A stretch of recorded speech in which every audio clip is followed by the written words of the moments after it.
He wrote a book called The Biology of Desire, Why Addiction is Not a Disease. And then in Scientific American, he published a piece in 2018 called The Disease Definition of Addiction Does Far More Harm Than Good. He, as his article points out, he was the end of a series of articles, one of a series of articles, Maya Salovitz, Carl Hart, and I believe a staff writer who said, maybe we've been wrong all of these years in deciding that addiction was a disease. And this is so gladdening to me because I've actually been writing to Scientific American for 5 decades, suggesting they allow me to present this point of view. And they've never even bothered to reply to me. So Mark's gift for getting beyond those barriers is just to be appreciated, and I do appreciate it. One of the ways that, along with a gifted communication that doesn't arouse defenses, Mark touches base primarily with the brain and neurochemical level in speaking about addiction. And that's the way you need to communicate in America.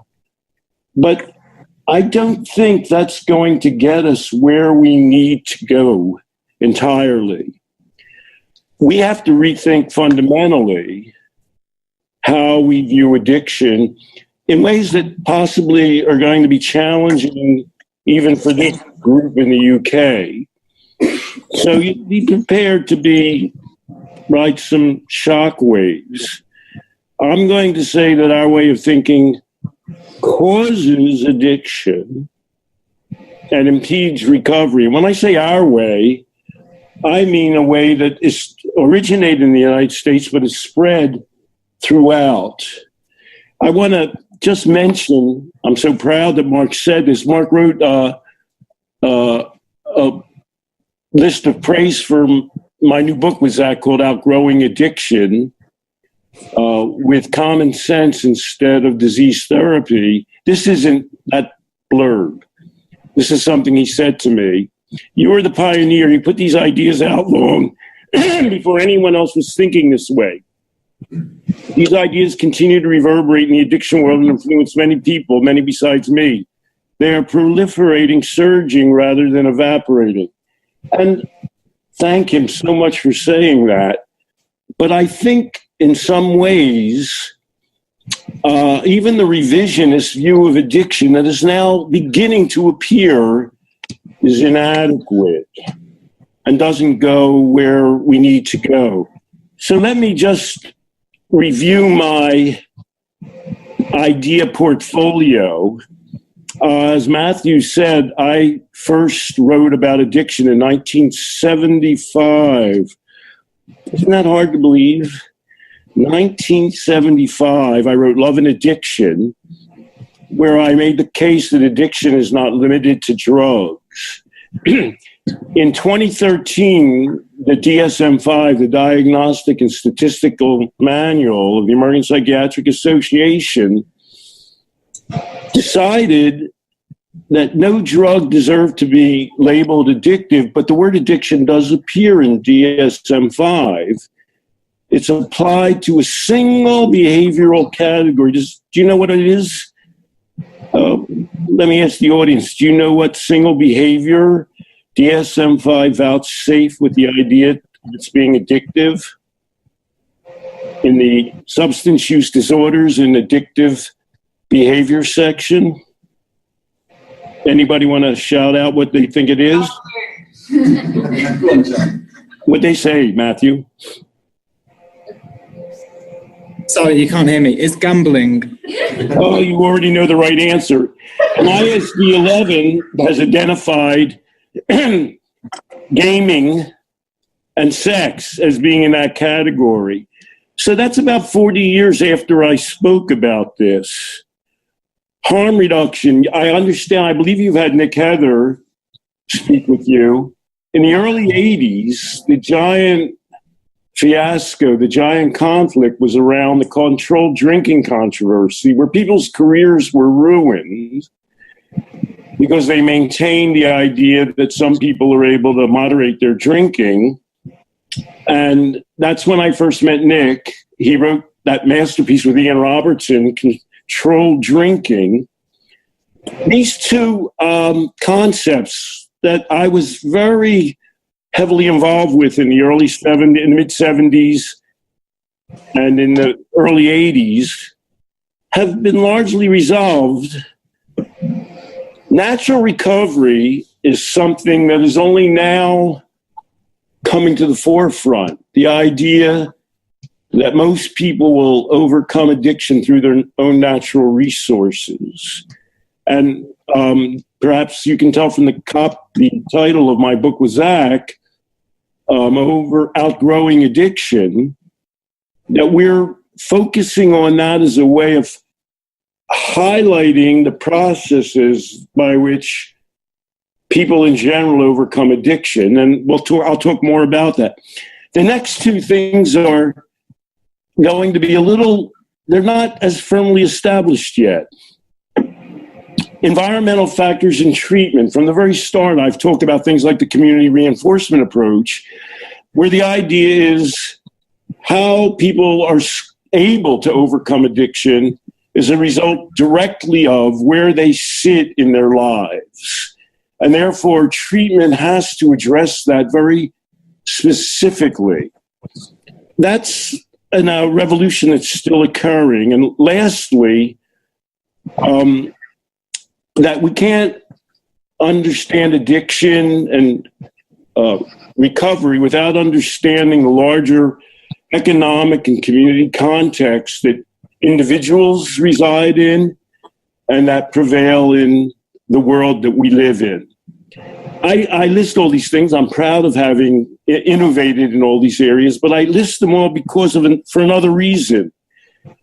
I have an underlying vision of addiction, and I'm going to try and convey that to you today. That's my goal. That allowed me to see these things so early on, and that projects into other changes in treatment and policy in the future. And if you have this underlying vision, if you can grasp it, I think you'll be prepared to deal with what needs to happen in the clinical and the policy world. But let me just give you the whole ball of wax here. I'm going to tell you what this underlying vision involves. Drug use follows all the normal rules of human behavior. Addiction is an extension of ordinary behavior with which we are all familiar.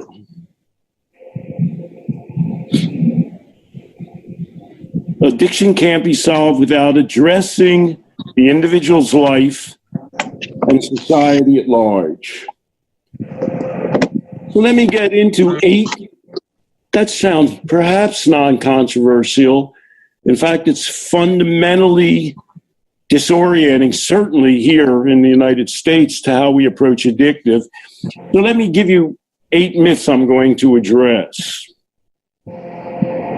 Opiates are addictive. Addiction is inescapable. Addiction is equal opportunity. Drugs cause addiction. Medicine will solve addiction. It's good to convince people they're addicts. Drug use can't be controlled. We can treat away addiction. Can I ask you all a question? Have any of you ever taken a painkiller? Would you raise your hand? You out there in the audience? Matthew, what's the response, would you say?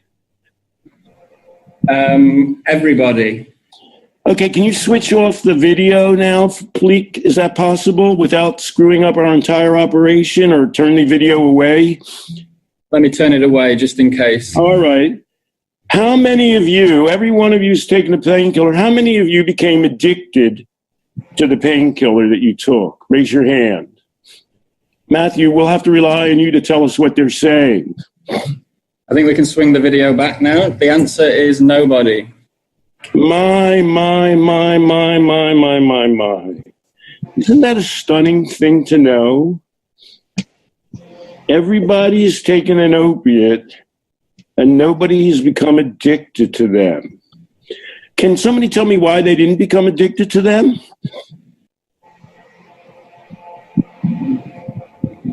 Matthew, you may have to translate. Somebody I see there is that an orange blouse? Why didn't you become addicted to the opioid painkiller you took? Forgive me for picking you out.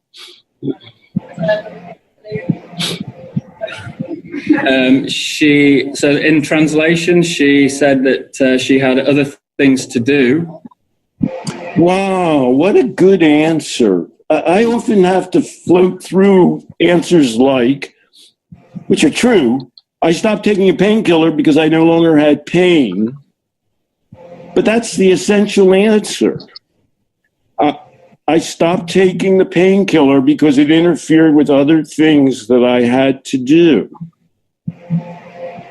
Gosh, that's so simple and straightforward, isn't it? When you put it into the addiction equation. And I could say to you, are you a special group?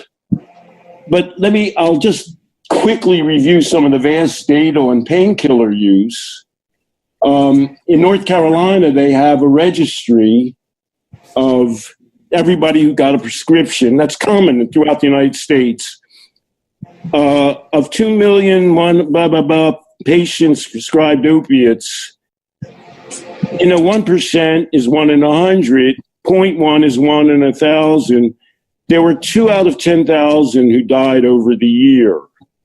Now, we don't want anybody to die. It's our mission as helpers to prevent people from dying. But whenever you employ any medication, you'll have a certain number of negative consequences. Now, you might say, this is prescription monitoring. The Household Survey on Drug Use and Health. America's great at doing vast national surveys and then disregarding their results. There are 98 million people in the 2015 Household Survey reported having taken an opioid painkiller in the previous year. 98 million people. But that includes people who were not only prescribed opioids, but illicit opioid users. People got it on the street or from a friend.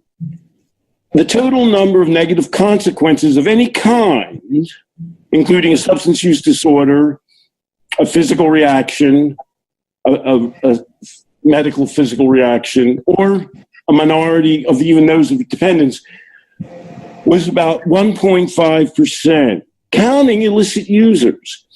Now, if you can do the math, 1.5% of 100 million people is 1.5 million people. That's a lot of people. That's a problem. However, it's not really an unusual consequence. So what I'm saying to you is that your reaction to narcotics is not unusual. Do you believe me when I say that opiates are not addictive? Raise your hand if you believe me. Yeah, and you don't have to believe me. Feel free. If I say to you opiates are not a special agent of addiction, raise your hand.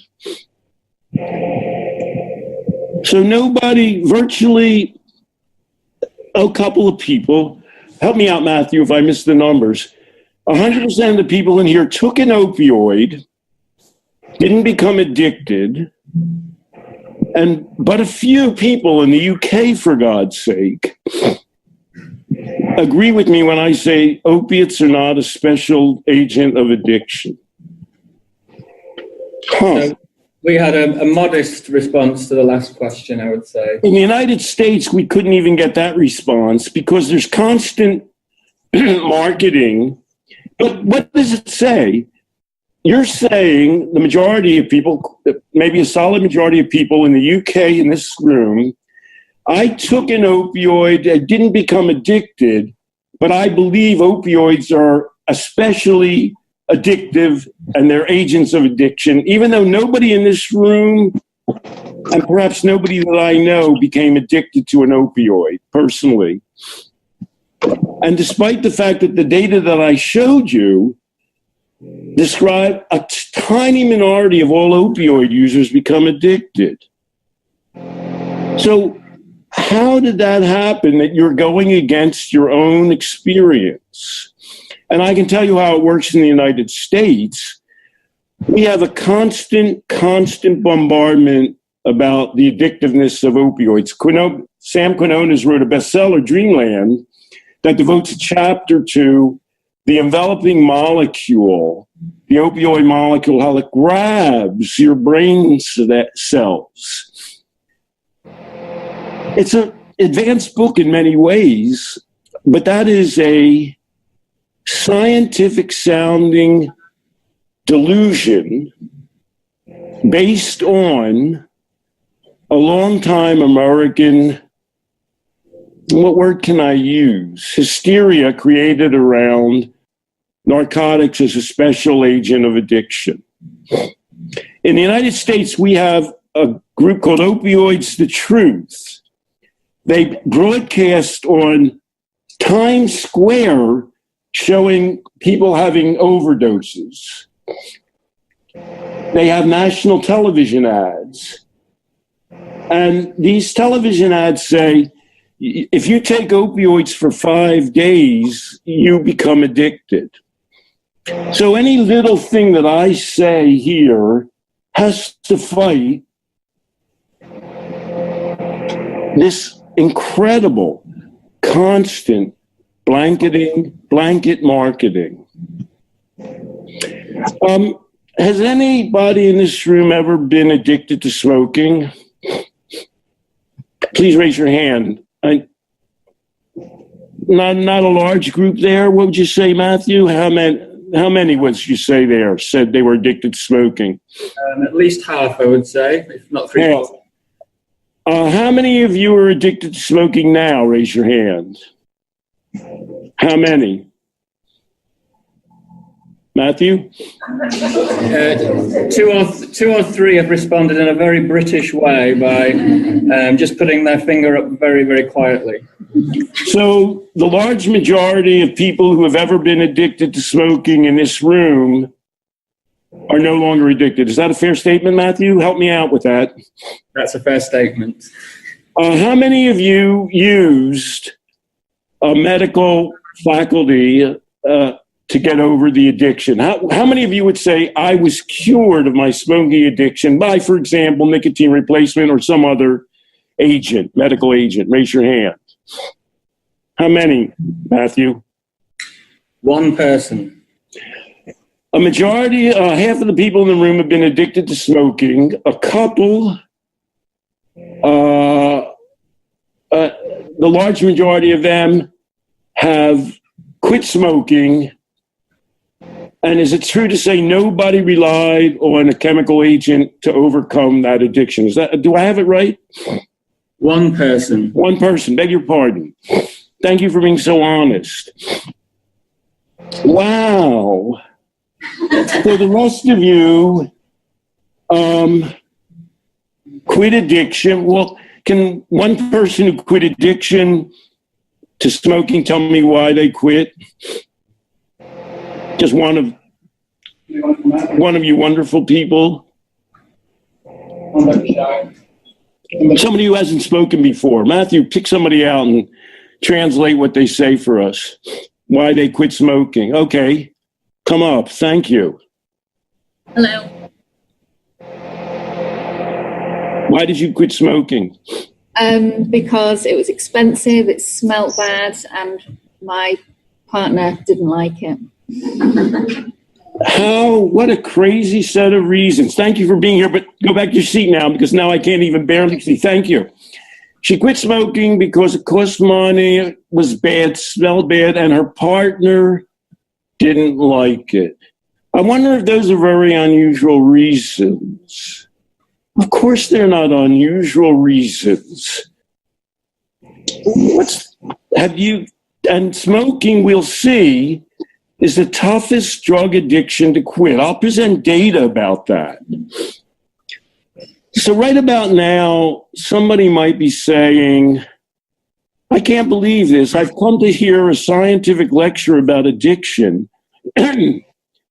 And all that this guy has spoken about is just like people's experience in the room and common sense.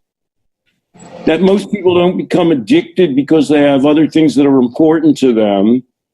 And they quit addiction because they have things, when they do become addicted to something, in this case, smoking, they do it without any special medical assistance or therapy because other things in their lives are more important to them.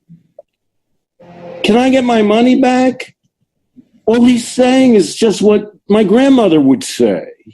Where's the brain chemistry in all of this? Where's the science, please? I'm going to give you another mini quiz. You're aware that there's a tremendous outpouring about drug deaths in America. Do you think, there's 4 quiz questions here. Do you think men and women are equally dying from opiates? Do you think young or old are dying more? Do you think education, economic situation affects that? Do you think solitary people and familial people are equally susceptible? Raise your hand. Do you think young people are more likely to die of what is usually referred to as drug overdose? Raise your hand if you think that's true. How many people raise their hand, Matthew? I can't see anybody. You've not got a good response to that one. God, I'm going to have a hard time playing off this audience then. Because the term overdose implies a naive user, doesn't it? Yeah. It implies that somebody doesn't understand the dosage they're taking or how to use it. In the United States, I'm dealing now with the question of is addiction an equal opportunity killer, which is broadcast across the United States. West Virginia has 58 deaths per annum per 100,000 people. That's more than 10 deaths per annum higher than any other state in the United States. For those of you who don't know much about the United States, West Virginia is kind of thought of as it's Appalachia. They hired a public health director named Rahul Gupta, who is from India. He examined in 2017, every single person who died from drug use. If you're a male between the ages of 35 to 54, not young, with less than high school education, you're single and you've worked in a blue-collar industry, you are at a very, very high risk of overdosing. Not young. What's that say? What are people dying of? Overdose doesn't sound like an accurate description if they're 35 to 54 and they're perhaps unemployed and divorced. What are they dying from? Maybe I can get one answer from the audience there. What are they dying from?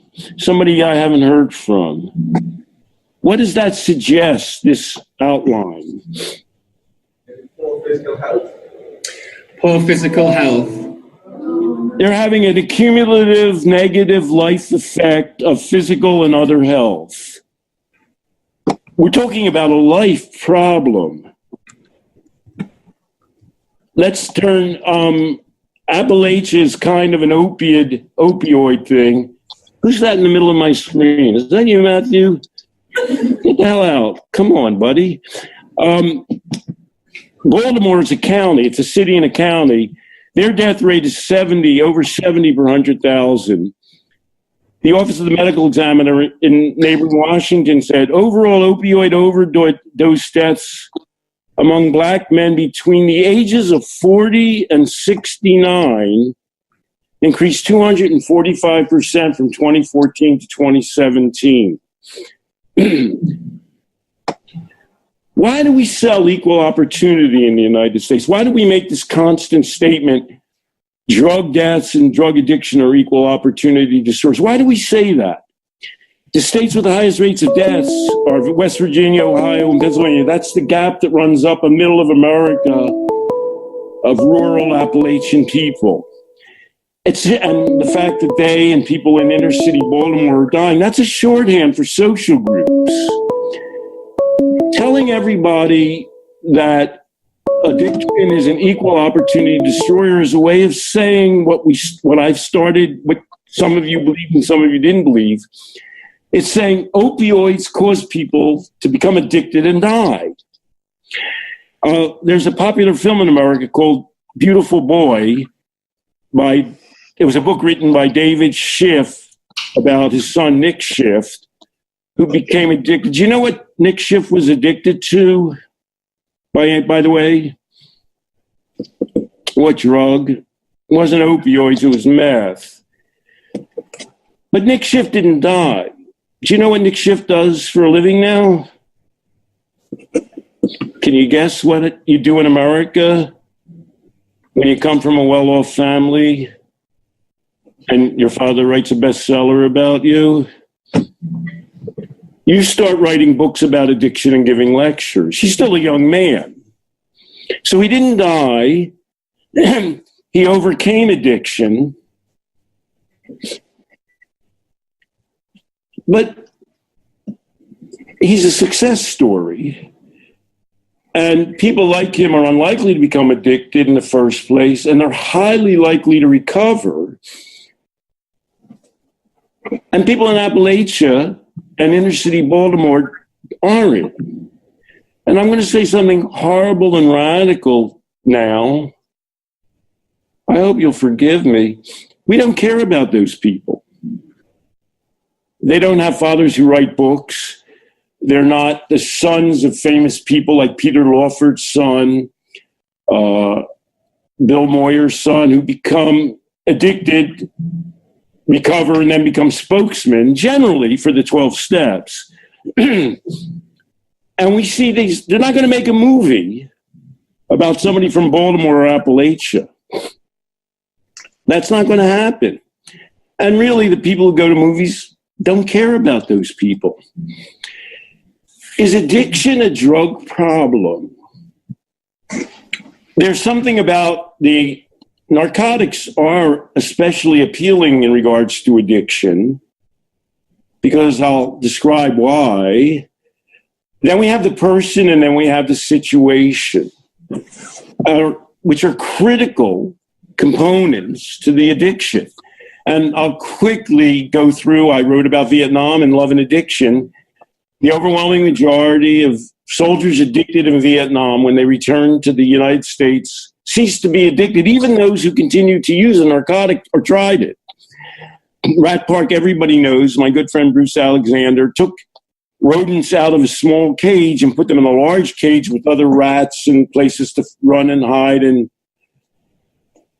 have sex. And they ceased to take opioids. They ceased to be interested in the morphine solution. Addiction is not a drug problem. Okay, you know, I made a joke before about how all I do is talk about common sense. I'm actually a very data-driven person. Nobody will make a presentation with reference to as much data, I don't think, as me, unless it's Nick Heather. But Nick Heather's an academic, bless his soul.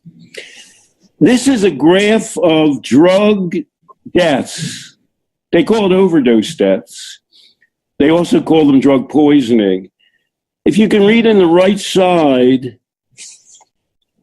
everything shot up over the last 5 years. Synthetic opioids, heroin, natural and semi-synthetic opioids, cocaine, methamphetamine, even methadone.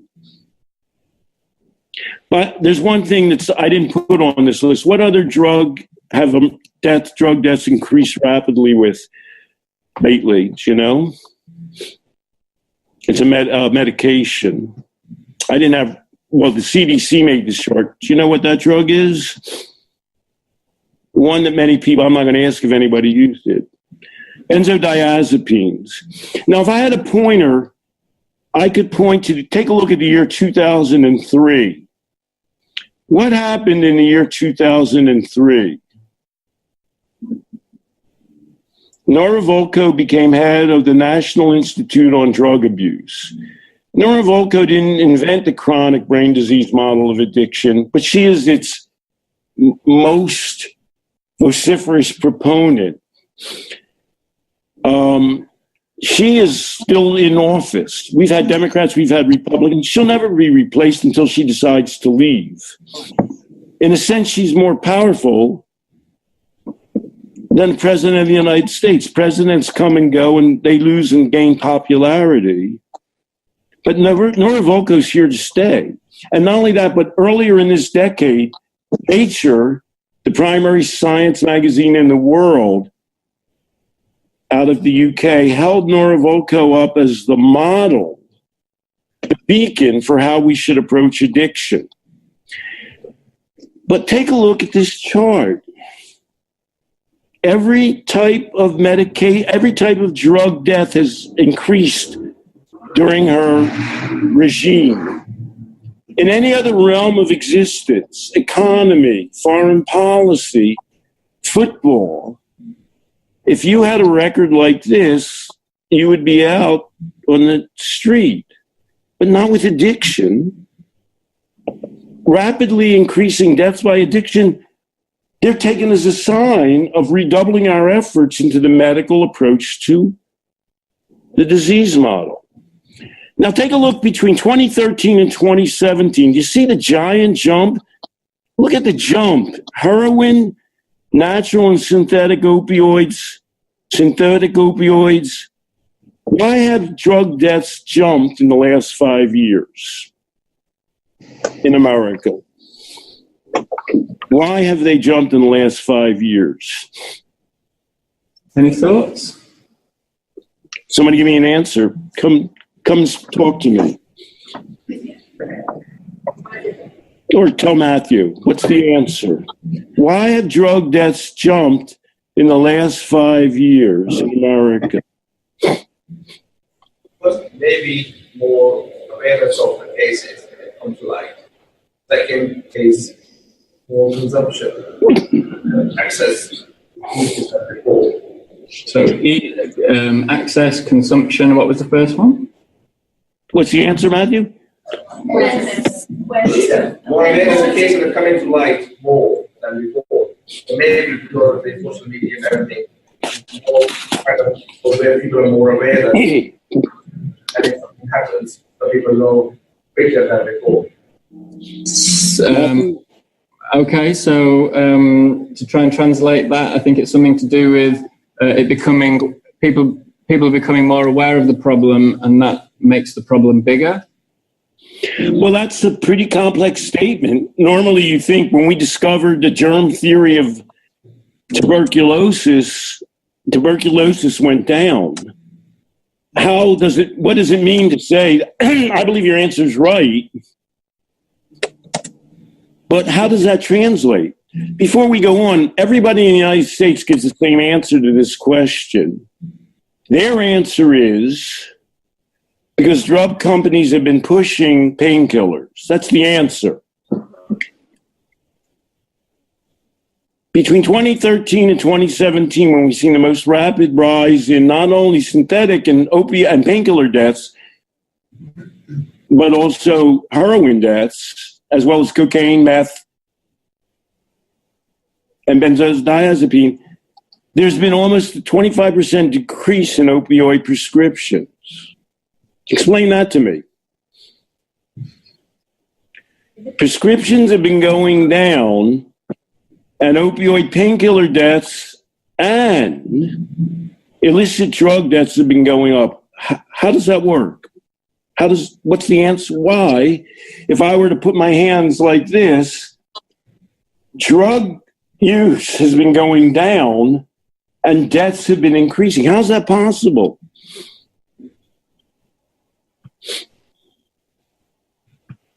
I don't know if this is the right answer. I think you kind of just answered it, but it was just more something I was reading earlier about how now I think prescribers are having to be a bit more responsible about it. So people are going elsewhere and they're buying these drugs illicitly. I think there was a huge increase quite a while back in these drugs that were prescribed because of and those kind of companies. But okay, we have an answer, I think, for you, Stanton. If I can translate. Go ahead, Matthew. So, you translate English beautifully, and I want to really compliment you. Not everybody's bilingual as you are. well, I'm not from this region, so yes, I'm multilingual as far as English is concerned. So the answer was that because doctors are under increased scrutiny, perhaps, and they're being coerced, if you like, to prescribe more responsibly, and there's less prescriptions going out. So then that's moving people into the illicit market, where you have got a supply of narcotics, which the user doesn't know what they're taking, and fentanyl and all of the other things that we know. That's a brilliant answer, and there's a lot of reason to believe that's true. Thank God, I'm going to have a hard time playing off this audience. In America, everybody's answer is because opioids are proliferating. In fact, they're declining, forcing more people to be on their own devices, which is never a good way to go. But it's something bigger than that. And actually, the first answer was the right answer, because first of all, that also doesn't explain why are cocaine deaths increasing? Why are which they're already illegal, basically throughout the United States. Why are methadone deaths increasing? Why are methamphetamine deaths increasing? Why? And your first answer was, we're conveying a view of addiction that is self-reinforcing. It actually makes it more likely that people will become addicted. Is that brain numbing? And now I'm going to say something that really gets me in trouble. You won't tell anybody, will you? In the United States, harm reduction groups, people that are my kin and ilk, are among the leading people for pushing against opioid prescription practices. The opposition to the primary approach to addiction in America is doing the same thing as Norvolco. They all believe something similar. In the United States, MAT is the modern miracle. I don't have time to discuss that. Zach Rhodes, my colleague, wrote a brilliant article for Filter magazine. Everybody's in favor of Narcan, something that saves people from dying. I mean, just any human being would do that. But applying a medication to people and convincing them that is the way they overcome addiction, it can, since it's controlled use, it can cut down deaths initially at least. But there are reasons to question its overall effectiveness. People say, well, we should use MAT more, but it's hard to do in rural areas. MAT is fairly well established in urban areas in the United States. Stanton, would you just tell us about what MAT stands for? Because it's medicine-assisted treatment. In America, everybody knows that. Everybody's wedded to that. It's the single thing that's pushed most by both the NIDA and by harm reduction drug reform groups. They share that view. But the area where MAT has been most administered, this is a headline from 2018, large U.S. cities see big jump in deadly opioid overdoses. Everything we're trying has the perplexing effect of increasing the negative outcomes that we're fighting. Isn't that alarming? Isn't it alarming that all sides of the spectrum endorse these things? I'm going to define addiction for you without referring to the brain, if I may. If you look me up in Wikipedia, people describe me as having developed I don't know, discovered, invented the process model of addiction. I think what they mean by that is, Stanton Peele has explained why certain things can be addictive even though they're not drugs. You know how nobody in this room became addicted to an opioid? Matthew, I'm going to ask a question now. I don't know if you want to shut the video off or not. If I define love addiction as becoming involved in a relationship that is destructive to your ongoing functioning and that causes you negative feelings about yourself and your life, how many people in this room have been addicted to love? Is that something I can ask openly, do you think, Matthew, or should I hide the video? I think we're upfront about that one. Raise your hand if that's ever been true for you in your life. Anybody persisted in a relationship that had negative consequences? And you can't extricate yourself, and you persist in the relationship despite its impairment and its distress. Yeah, so a pretty good response to that one. Is that a kick in the head? I'm talking in June on a love addiction conference, and I'll ask people, do you really believe love can be addictive? I just want the record to note that two universal experiences, having intimate and loving relationships and opioid use, nobody in this room says they were addicted to opioids. Quite a large number said they were addicted to love. Huh.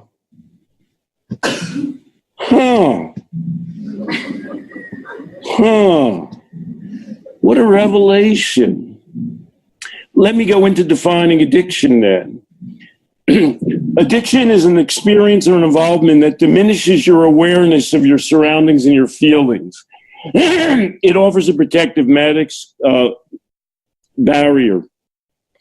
It provides immediate, predictable, and all-encompassing sensations.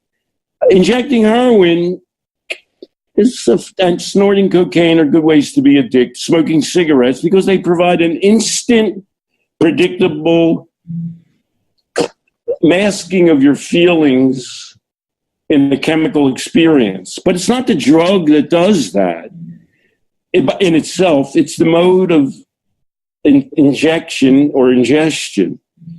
It offers a full sense of control and personal value. While you're in love, you feel perhaps loved in a love addiction, but in fact, that's not really what's happening. It reduces your healthy options because you're so focused on that relationship or that activity. If you're taking heroin, you lose opportunities to go to school if you become addicted to heroin. If you are involved in a destructive relationship or cutting off your other relationships and perhaps your other activities, it worsens your that's called impairment, which is an underlying dimension of DSM-5, and it worsens your negative feelings about yourself, causing distress, which directs you to returning to the addictive experience. You're enmeshed in a feeling of being in love or using a drug to mask negative feelings, and it effectively does that, but it depreciates your ability to deal with the rest of life, and you therefore need that experience more. Now, that I have on the side here occurs along a continuum of severity, and it reverses as people engage in positive life experiences. People can outgrow this cycle when they no longer have a need to escape from ongoing experiences, when they return from Vietnam, even when the rats leave that little cage, they no longer require that addictive experience.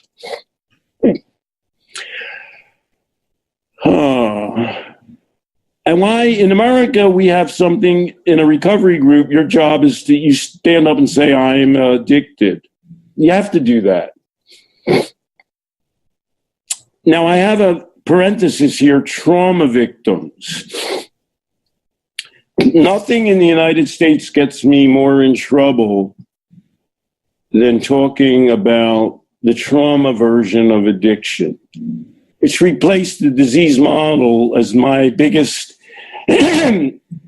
reason that I'm not as popular as I might otherwise be. Despite my sunny disposition and how long I've been around, all the good things about me just don't overcome that. It's so controversial. I have one final slide after I present the cover of my book with Zach, but if we have time, I want to take some questions, and then I'll show that slide if everybody wants to see it. In America, nothing gets me banned more than talking about trauma. Convincing people they are addicts, what effect do these labels have? Giving people a lifelong identity, and it retards the natural growth process and options. It inhibits, it prevents what would ordinarily be processing through that cycle and outgrowing it. And that's essentially, of course, a brain model that Mark uses. But it's a natural development unless people are prevented from escaping that cycle. Remember I told you I'm really a data nerd? The largest study in the world is called of addiction over people's lifespans. It's called NESARC. Matthew, how am I doing time-wise? Are you happy? I've got, I don't know how many more slides to do. Are we okay? Yep, we're all good. We've got time for questions and to finish off your talk. I have 30 slides. Let me tell you what number slide this is. Well, let me see. I don't know. I'm getting along here. Over their lifetimes, 84% of people overcome nicotine addiction. That's the lowest amount. 91% overcome alcohol addiction, 97% overcome marijuana addiction, 99% overcome cocaine addiction. That figure on the right is your half-life. At what point do 50% of the people who have ever been dependent on a substance remit from that? It's quite short for illicit drugs. It's longer for alcohol. And it takes 26 years, a quarter century on average, for 50% of people who've been addicted to cigarettes to quit. So the fact that most people in this room quit their cigarette addiction largely without chemical aid, they were dealing with the hardest to shake addiction, drug addiction. The NESARC data says blacks and individuals with diagnoses of personality disorders had lower rates of admission. Under people in disadvantaged social situations and with additional psychological problems don't do as well as this group. Tell people drug use is uncontrollable. My new book with Zach Rose is called Outgrowing Addiction with Common Sense Instead of Disease Therapy.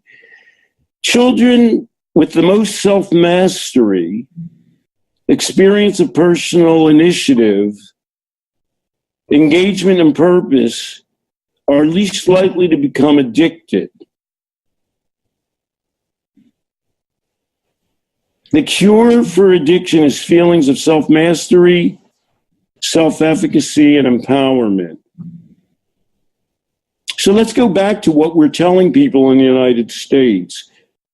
That response to why are addictions, why are deaths to every version of drug, licit and illicit, increasing? We're conveying to people that drug use is uncontrollable.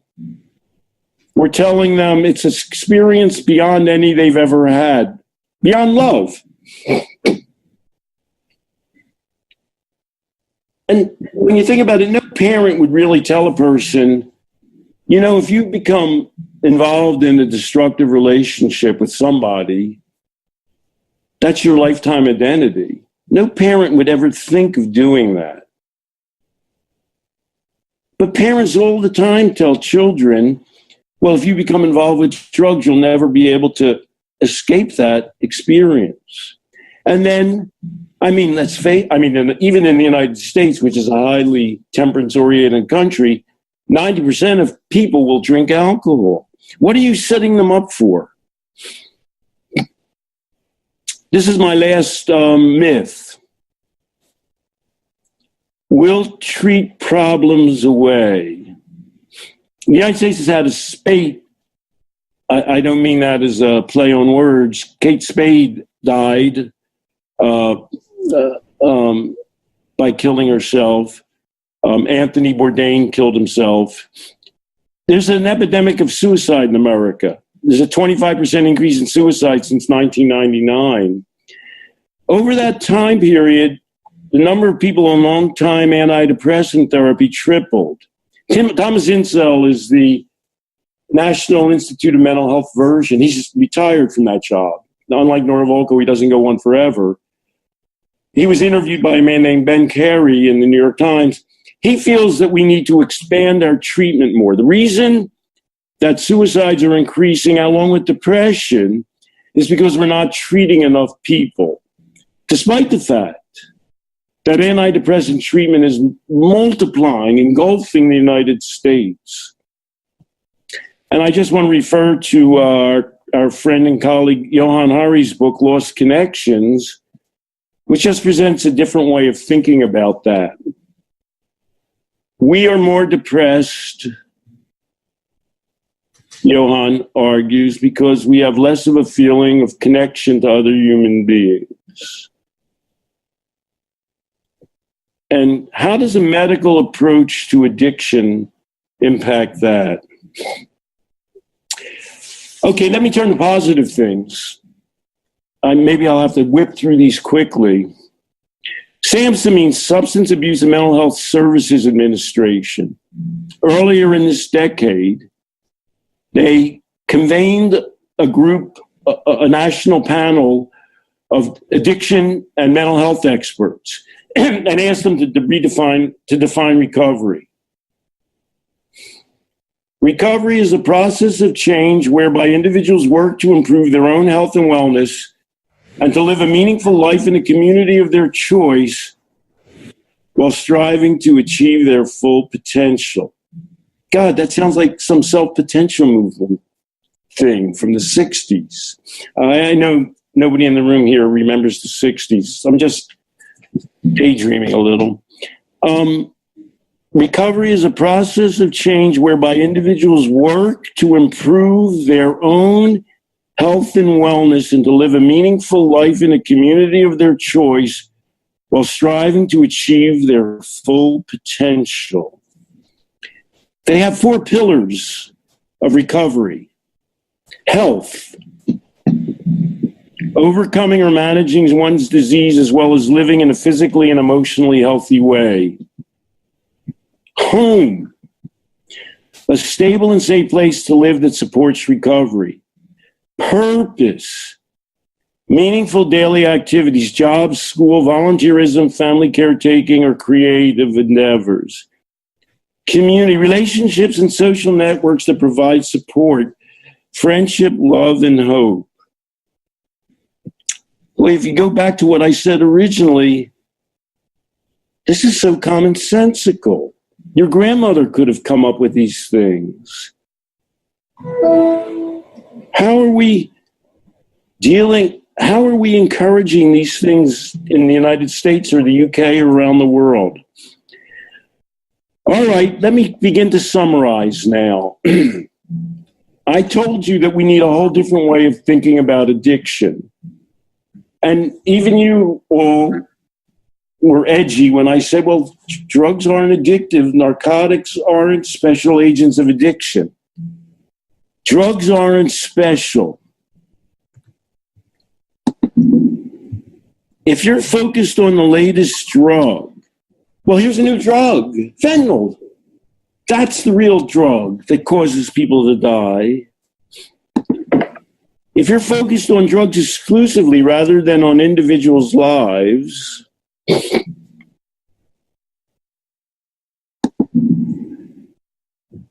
you're thinking wrong. You're thinking about the wrong thing.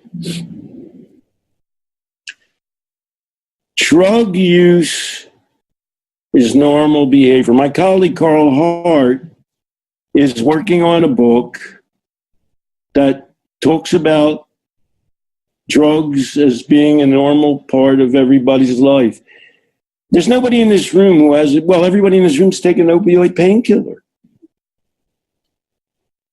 A lot of you have smoked, and we haven't gotten into alcohol and marijuana, and we haven't gotten into fancy drugs.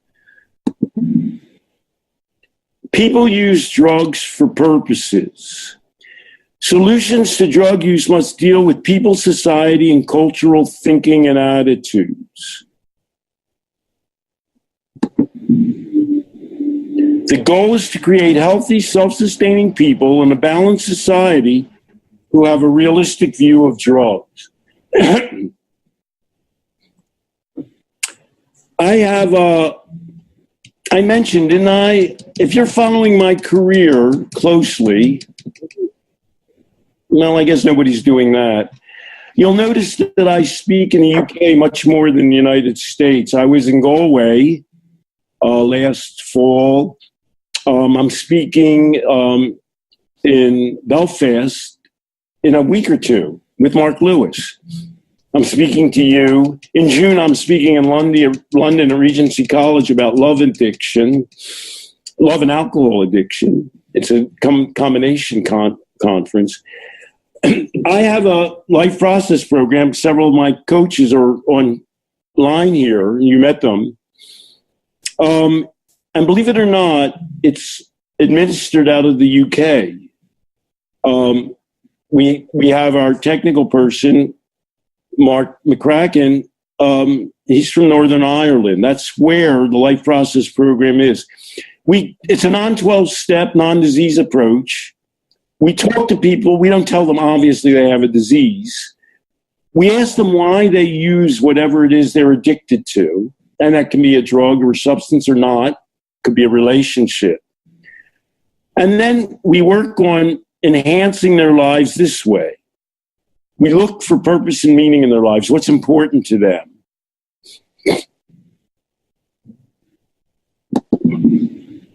We talk about the values they have and other personal resources. Of course, this is a lot like motivational interviewing, where you juxtapose people's possibly destructive, negative behavior. For example, the woman quit smoking, who came up and spoke about quitting smoking. She didn't want to make herself unattractive and smell bad, and her partner objected to it.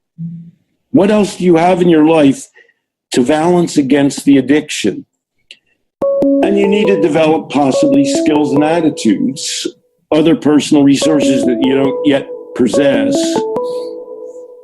and relationships and community.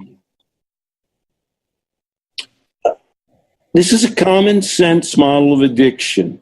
We do this online, but with Skype and Zoom sessions, where we help people review why they take drugs or other addictive involvements, what purposes it serves, what alternatives they have, what alternatives they need to develop, and how they're going to go about finding purpose and meaning. And all of it is based on their personal agency. We're convincing people that they are capable of overcoming the addiction, of engaging in life, of achieving maturity. This is my last slide. Almost. Naomi Lang is an English woman, I believe. I think she lives in England now. She somehow got in a situation where she was alone in New York City for 2 years. And what she did was, she's an art historian. She reflected on different artists, including Andy Warhol and the American Edward Hopper, who painted lonely people, and performing artists who were very off the wall. And she ends her book saying that, brilliant book, brilliant woman, brilliant, brilliant. We are fed the notion that all difficult feelings, depression, anxiety, loneliness, rage, she doesn't talk about addiction so much, are simply a consequence of unsettled chemistry, a problem to be fixed rather than a response to structural injustice. Loneliness is personal, and it is also political. Loneliness is collective. It is a city. This is my book. It's just coming out now. It's just physically existing, called Outgrowing Addiction with Common Sense Instead of Disease Therapy, with Stanton, Peele, you've heard of me, and Zach Rhodes. If you look on the left, there's Mark Lewis's praise, bless his heart, Carl Hart's praise. Why don't we, I have perhaps one more slide if people want to see it about trauma, but why don't we take 4 comments or questions? Can we do that, Matthew? Maybe 4 in a row, and maybe I can answer them in mass. Can we do that? Yeah, if you're comfortable with that, sure. Go. Okay. So, questions for Stanton? Go on, criticize my approach too, please. Feel free. Be easy on me, but anything you want to say or ask.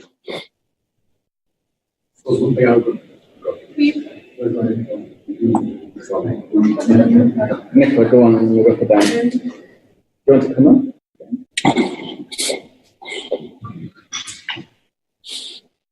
Hi. Hello.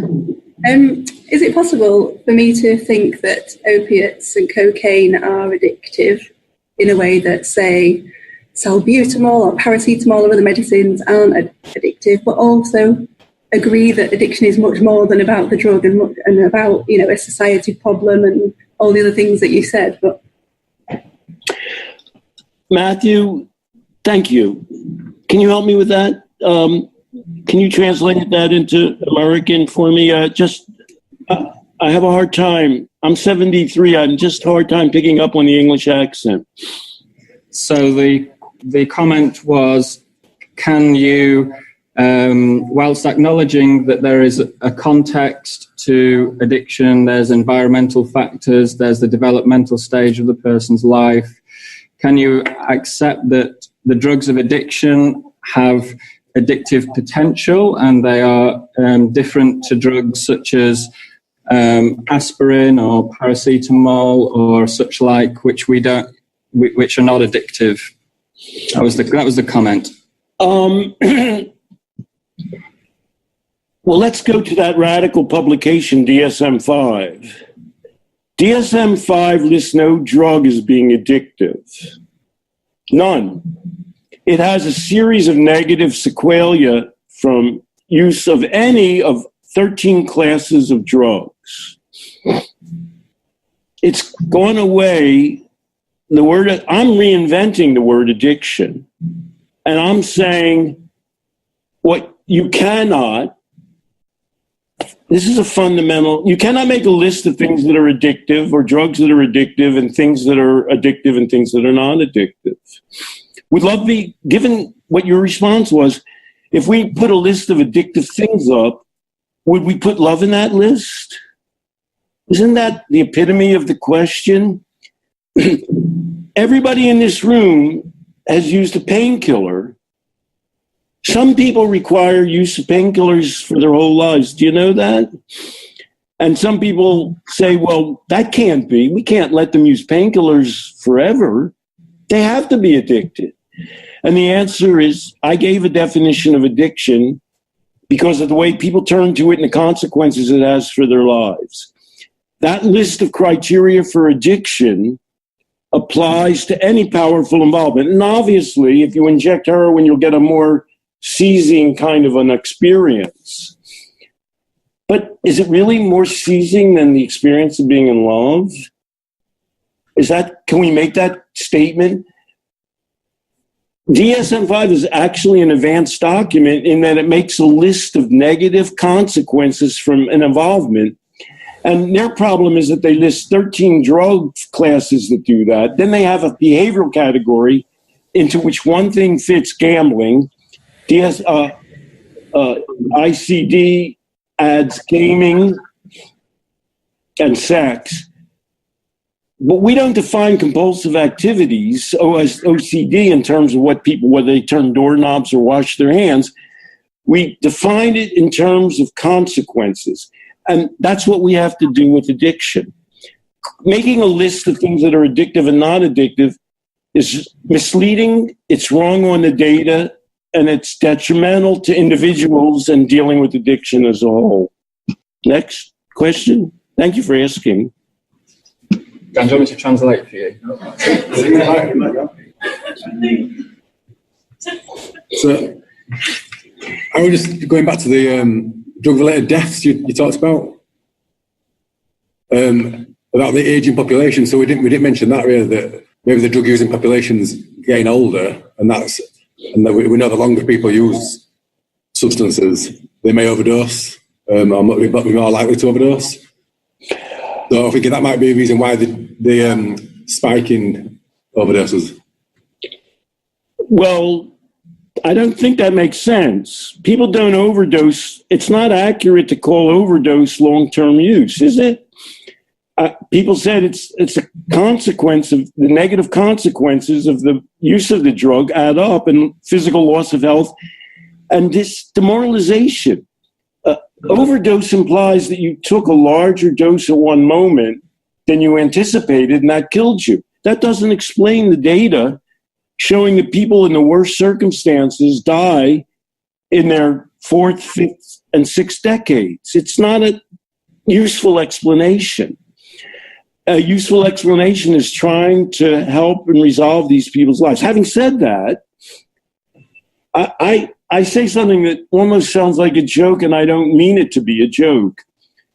The greatest reason to present drug deaths, the greatest reason to use Narcan, there was a governor in the United States from Maine who said, well, let them die. Well, that's, for God's sake, who can say that? The greatest reason to keep people alive, one way or another, is so that they will outgrow addiction on their own.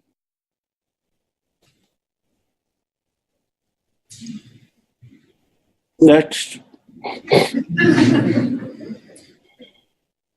Right, so. Doesn't somebody want to, go ahead, criticize my approach.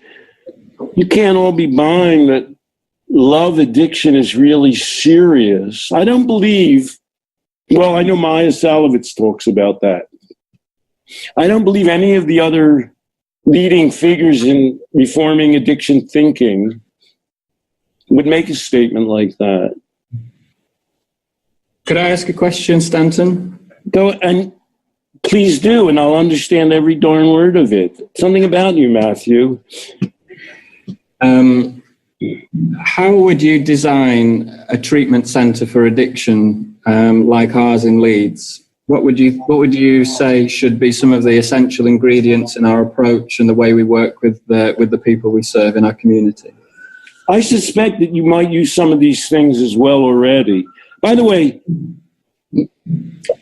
I also, besides having the Life Process program, I am on the board of a group called Above and Beyond in the United States.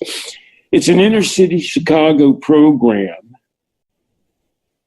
It's outpatient. People come in. It's an area with heavy problems. And it's built on those 4 pillars that I described. It provides health assistance to the people. It helps them with housing.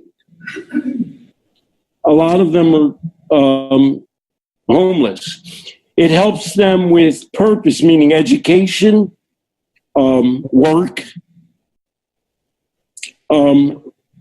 It helps them with community, with their family problems, with developing a sense of community.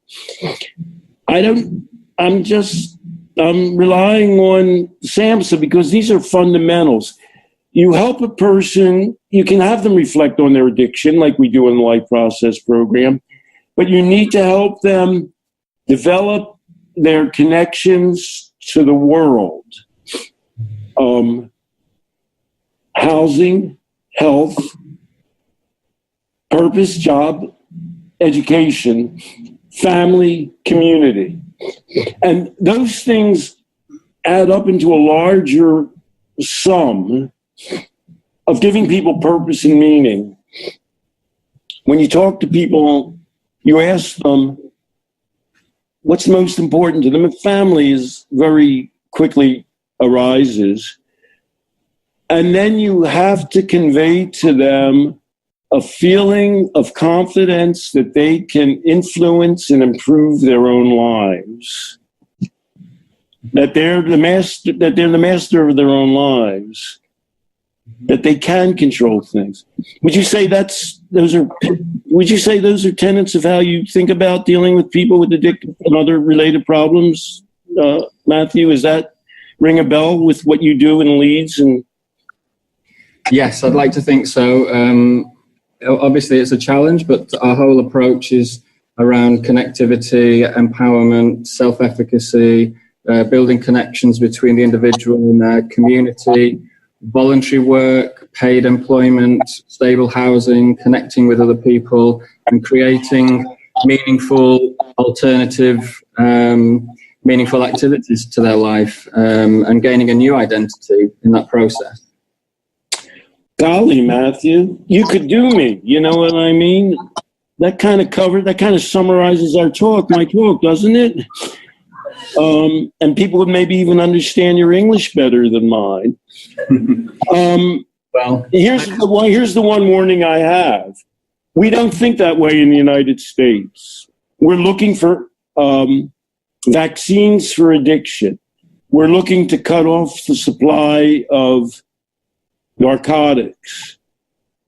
What's your opinion? How are you on people using drugs in the course of treatment? Where are you on that one, Matthew? So I'd say a couple of things to that one. We're also, not ourselves, but there's pharmacologists who are developing drugs to increase the range of medications. But we've got a methadone problem, I would say. We were just discussing that earlier. We had a great presentation from David Best, who you'll know from the recovery community. We were just saying that one of the most difficult areas of our practice is working with people who were given methadone a long time ago through a drug policy approach and a public health approach, which reduce crime and reduce rates of bloodborne viruses and HIV and so on. But it's left us with a problem. And those are the folks that we perhaps struggle with the most in our work. Matthew, they'd hate you in America too, for God's sake. We need to have you over here. My main colleagues in the harm reduction field live and die by MAT, which includes methadone and buprenorphine. And what Zach and I write about and talk about in Outgrowing Addiction is that it can prevent deaths as long as people are on the drug, but they're often sold with the bill of goods that people can't function without those drugs. And insufficient attention is given to all the things that you described about making connections with people. You're like the advanced version of what we're aspiring to in America. I mean, you put it beautifully. Convincing and wedding people to a drug, not the drug so much itself, but to the psychological element, telling them that they can't function without the drug counterproductive. It should be, while maintaining use of substances in a safe fashion, and of course heroin maintenance does that as well, you should be helping them to build further. Remember the cycle of addiction. You get out of the cycle when you can form ways of getting real rewards to replace the addictive reward. Hi, Stanton. It's Rob Whittaker here from Cape Town. Can I chip in with something quickly? Go ahead, Rob. Rob, could I just invite Stanton just to lose the sharing of your screen, Stanton, and then we can get you into the main screen mode in our room, and we can invite your colleagues to join us. Thanks. Go ahead, Rob. Yeah, I just wanted to chip in something about one of my main treatment focuses in the South African context. It's one of my my views that destigmatization is really at the core of treatments within any addiction context. And in South Africa, as probably everybody in the audience knows, there's been a history of stigmatization and apartheid, stigmatization against people of color or non-white people, as is classified here in South Africa. And for me, running the addiction programs that I've run here, the majority of success in treatment with people with addiction issues really rests on the ability to challenge things like the disease model and the powerlessness that people feel with labels that have been bestowed upon them, and having to say things like, "Hi, I'm Rob," or "I'm Andy, and I'm an addict," over and over and over again, which implants that into the person's psyche and identity. Let me just go on then, if I could. I wanted to share, get back to my screen and share my last slide.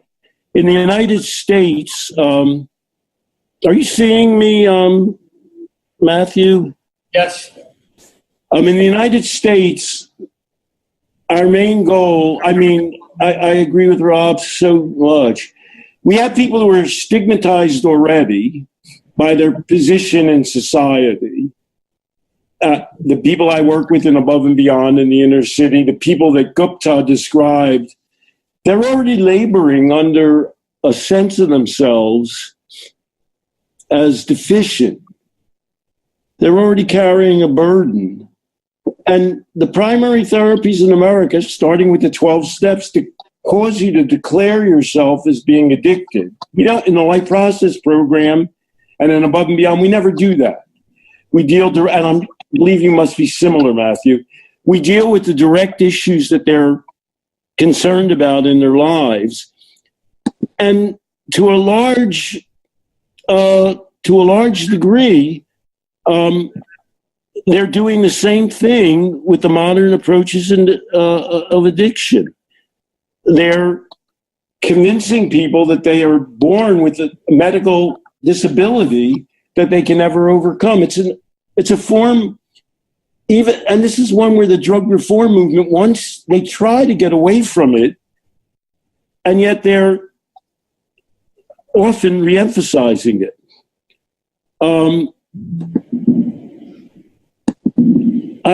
Here's my last.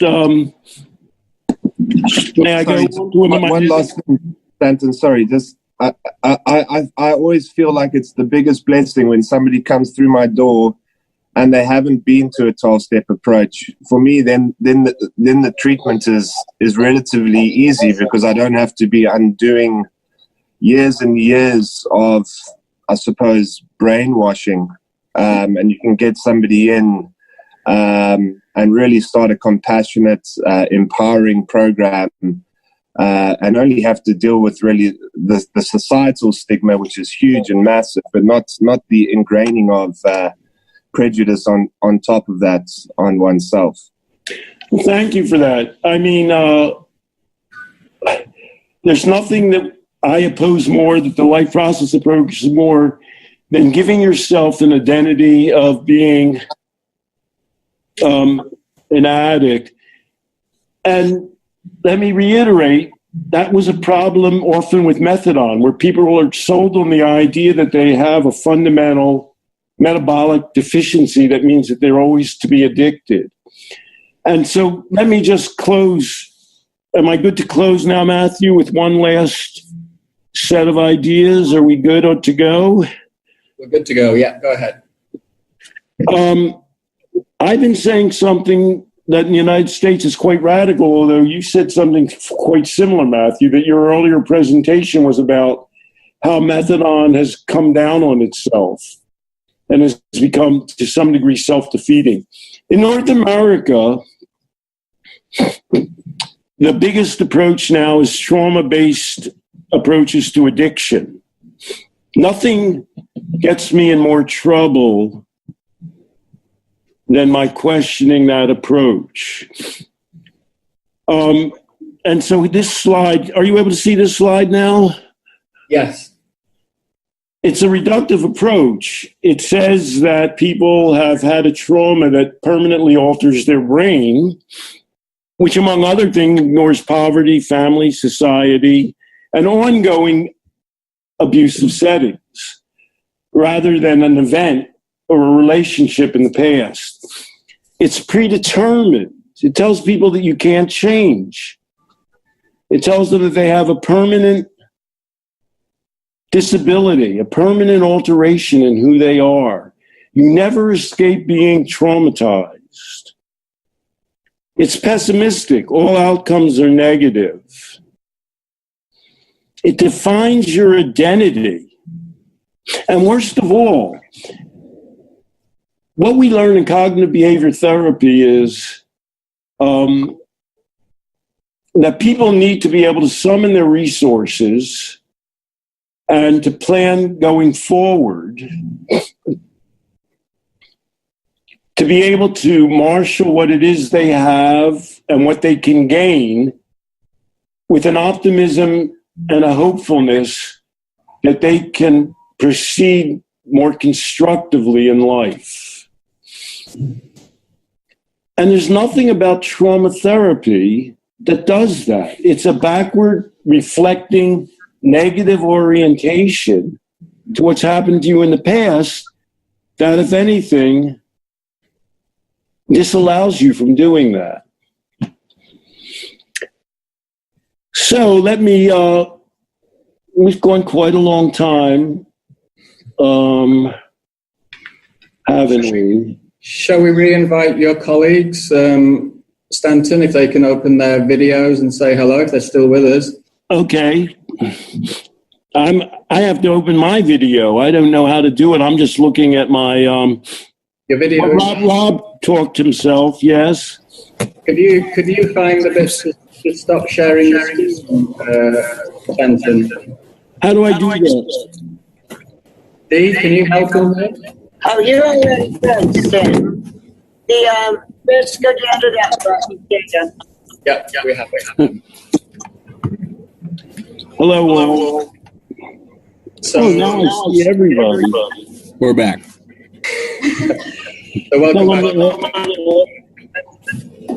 So I don't know close up or any other comments that you or your colleague would like to make. We should mute microphones other than the person who is talking. Otherwise, we'll get echoes. Give him a little rundown on yourself, Dean. He's a coach from the Life Process Program.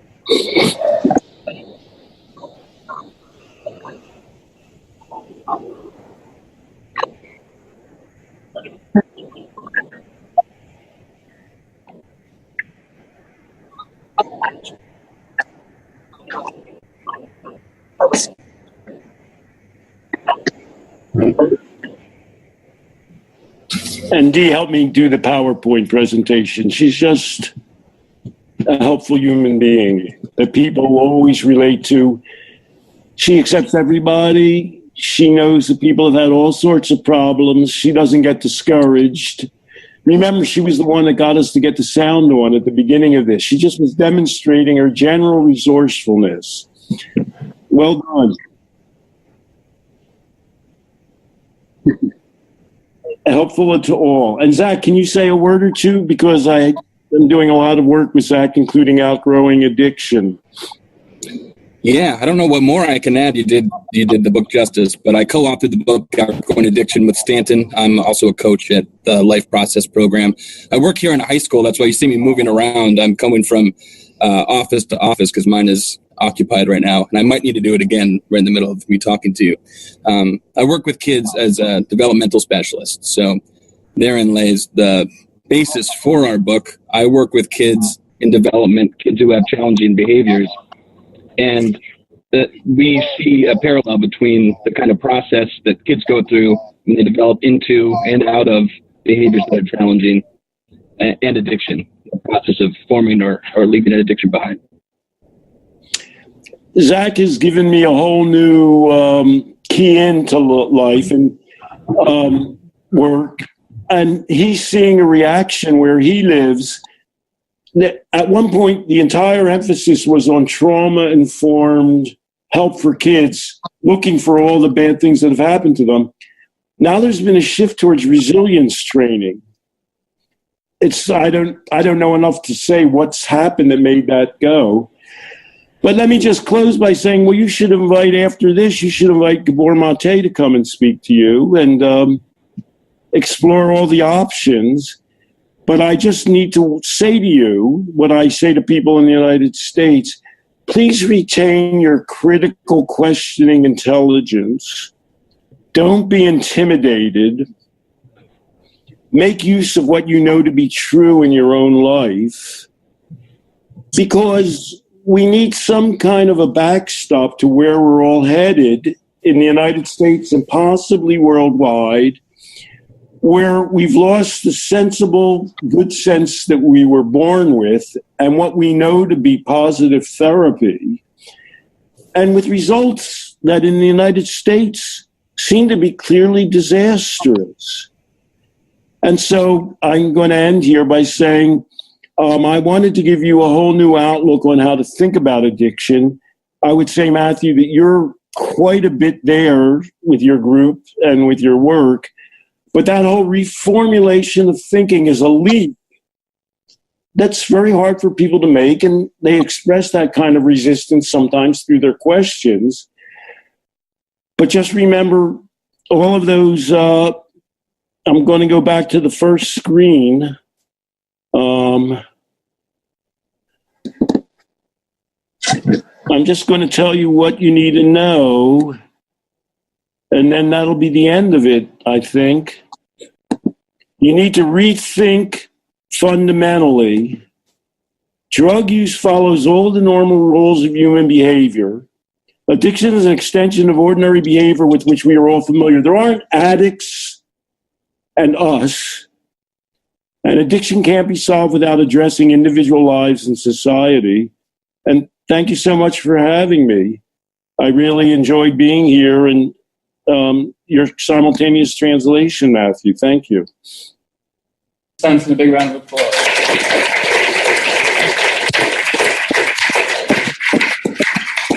See you all. See you again, Matthew. Yep, be in touch. Thanks very much, and bye everybody else. Let's do it again.